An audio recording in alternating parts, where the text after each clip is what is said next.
Un placer estar aquí. Yo estoy muy contenta de participar en este proyecto porque cuando Jenny me hizo la invitación, bueno, me sentí como pez en el agua. Al leer el manuscrito de Tania, inmediatamente me inspiré. Era un tema que lo vivo también de forma cotidiana, me identifiqué mucho en algunos de sus ensayos, me gustó mucho, me inspiró bastante. Y bueno, inmediatamente al trabajar las ilustraciones para el libro, se pensó en que fueran cianotipias. La cianotipia es un proceso fotográfico antiguo que mediante una emulsión sensible se exponen a la luz del sol y se revelan en agua.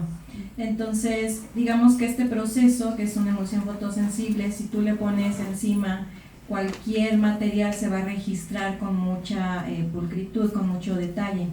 Entonces, uno de los elementos que se usan muchísimo en esta técnica son los elementos botánicos, justamente porque nos deja todos los registros de las nervaduras, de los detalles mínimos de los helechos. Entonces, además de ser algo muy poético para mí, que al final es rodearme, seguir trabajando con este tema que para mí es muy importante, que son los elementos botánicos, el mundo botánico como tal, es una inspiración también en mi trabajo personal.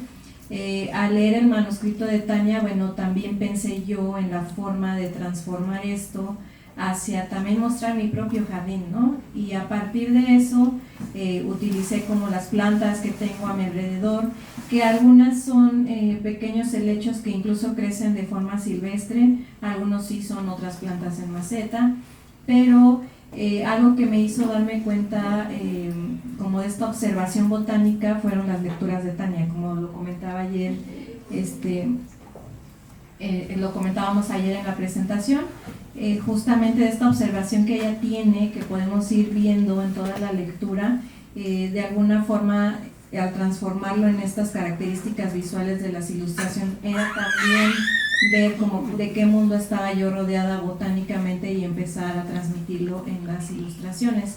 Y bueno, ya en los interiores trabajé con monotipos, que también es una técnica de grabado como tal.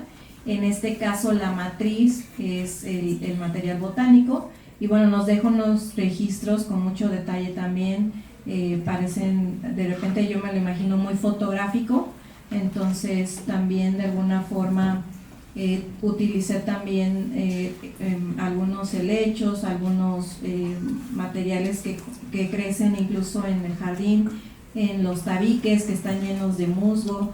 Digo, ahorita aquí en Cuernavaca, allá en Cuernavaca, esta época de lluvias es vasto en naturaleza, las plantas crecen por todos lados, entonces también fue un poco como ir construyendo como este pequeño jardín que fuera también diverso, ¿no? Como lo dice Tania, a partir de varios elementos que hicieran esta composición, y bueno, terminara como en esta portada que para mí es como también muy especial, ¿no? Al final, que también forme parte de este libro que comprende toda esta experiencia botánica de manera visual y de manera escrita, ¿no? Y todo el trabajo que conlleva realizar.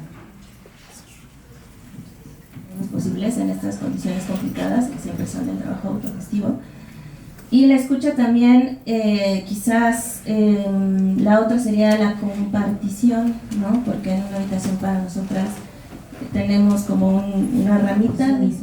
Ocurre a través de nuestro deseo de poseerlo. Un parvis, es decir, pared, barda, límite, siempre es un espacio cerrado, excluyente, que no permite salir o entrar con facilidad.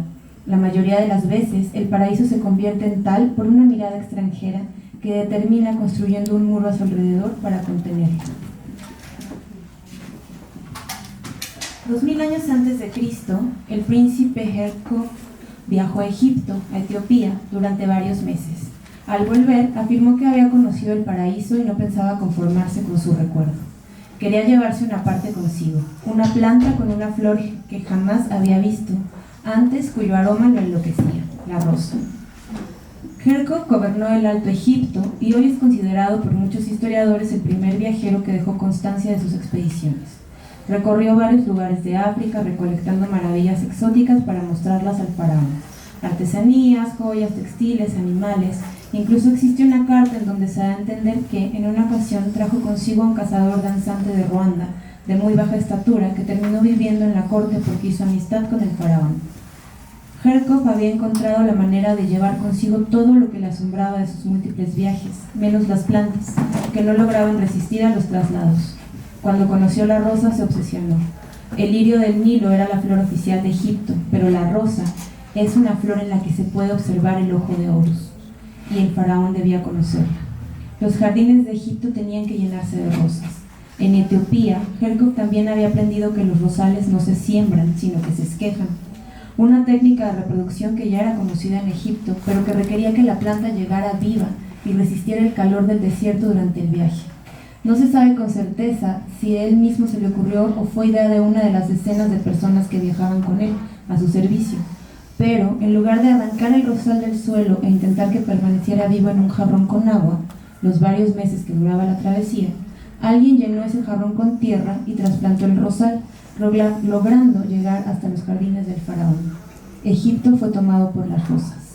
Los maceteros y macetas se convirtieron en una tecnología para transportar especies remotas en larguísimos viajes, aunque la palabra maceta es mucho más reciente y proviene de una derivación del italiano antiguo de mazo, que se refería a un atado de flores y empezó a usarse hasta el siglo XVI. Hay quienes dicen que fue Cervantes el primero en utilizarlo en la literatura. Para el año 200 a.C., la maceta se había extendido por todo Egipto, Mesopotamia e incluso Grecia, ya no solo como medio de transporte de fragmentos de paraíso, que eran extraídos de los lugares más remotos de África, sino como recurso decorativo y arquitectónico, por ejemplo en los célebres jardines colgantes de Babilonia. Incluso fueron fundamentales en el desarrollo de la horticultura. Las macetas lograron contener el paraíso, originalmente para que las clases altas pudieran poseerlo. Sin embargo, su uso se democratizó con mucha rapidez, y en poco tiempo hubo macetas en todos los jardines, patios y también ventanas. El paraíso de las rosas estuvo al alcance de quien tuviera un pedacito de sol para cultivarlo.